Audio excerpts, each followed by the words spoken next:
Terra Luna Classic continues to show its overwhelming strength in the face of market shorters, as well as the slow supply volume in the day. My name is Pocket Hercules. Let's get right into it. So guys, when we look over to the chart, we see that today we've even seen a low of 39, right? And we've talked about how important Terra Luna Classic, how important it is for Terra Luna Classic to maintain the force, right? It's a psychological marker for some of us. And when we look over to the FUD that's going on Twitter, we see the short sellers. The fact that we've been able to maintain this 4 is big, guys. On other news, I wanted to talk to you guys a little bit about the 1.2% tax burn. The proposal has gone through. Okay, guys, it has overwhelming support. Everyone's pretty much done voting on it, and it's going to go through. This is one of the unique perspectives of Terra Luna Classic that has allowed us to just stand out above the rest of the crowd in DeFi. We are the only community that currently can actively vote on proposals that get implemented onto the chain.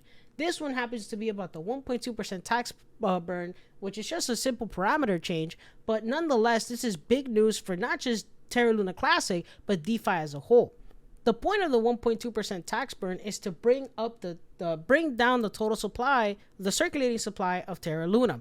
If you guys didn't know, when we had our crash, so many Terra Luna Classic so many Terra Luna coins were minted that it just completely crippled the value, right? So for us to really be able to see 1 cent, 10 cents, and even dollar markers for a coin, we really need to step up the burn.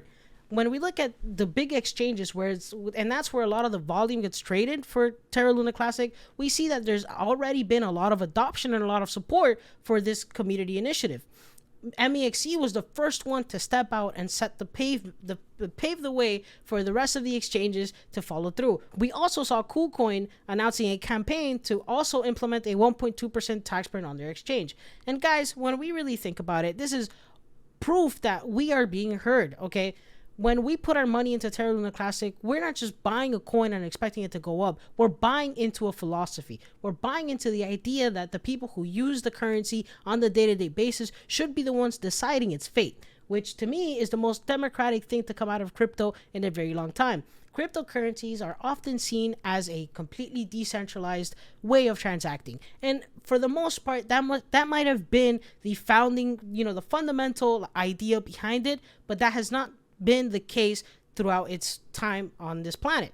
When we look at Bitcoin, when we look at Ethereum, when we look at all these other coins with these significant market caps, we see that there's actually a pretty significant amount of centralization. And Terra Luna isn't necessarily away from all of that either. While there is no huge force that can just tyrannically dictate what happens on the chain, we are still susceptible to the wits of big exchanges such as Binance, which is why it's important for us to voice our concerns and to voice our support for a 1.2% burn on this exchange as well. I know Binance has been flip-floppy on the idea, but I'm sure that when they see that KuCoin, when they see MEXC, all of their major competitors implementing the 1.2% burn and seeing that we as the community are going onto these exchanges, Binance is going to want a piece of that cut as well, a cut of that pie as well. With all that being said, guys, the future looks great for Terra Luna. I know that today we saw some volatility, but like any other coin, guys, we just saw a humongous growth in the last month. And while that usually can be overstated, this is within a bear market, guys. This is something that completely shook the crypto market as a whole. We had CoinGecko re-rank us. We had CoinMarketCap re-rank us and update their supply. CoinMarketCap, guys, a website notorious for never updating the supply count for any of their coins. They listened to us, who we were supposed to be a dead project about a month ago. Okay, if this is something you guys like watching and you guys want to support my video, like and subscribe, leave a comment down below if you have any questions for me. Stay safe, stay classy, and that's all.